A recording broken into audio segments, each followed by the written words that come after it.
ఏంటి ఇప్పుడు ఆ కారం అన్నం పాపకు పెడుతున్నారా? పెట్టేశారా? అయ్యో, మీరు అసలు మనుషులేనా? అంత చిన్నపిల్లకి ఎవరైనా కారం పెడతారా అని అనుకుంటున్నారా? ఆగండి ఆగండి.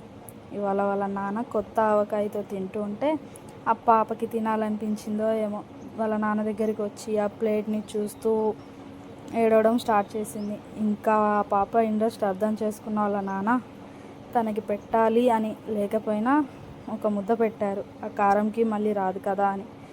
కానీ ఆ పాప పెడుతూ ఉంటే తింటూనే ఉంది. చిన్నపిల్లలకి కారం, ఉప్పు, ఆయిల్ డైరెక్ట్గా ఇవ్వకూడదని తెలుసు, కానీ అది ఆ పాప ఇంట్రెస్ట్ కోసం జరిగింది. ఇది మా ఇంట్లో జరిగిన ఒక సరదా సందర్భం మాత్రమే.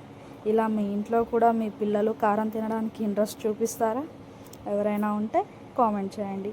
Please subscribe SNV vlogs.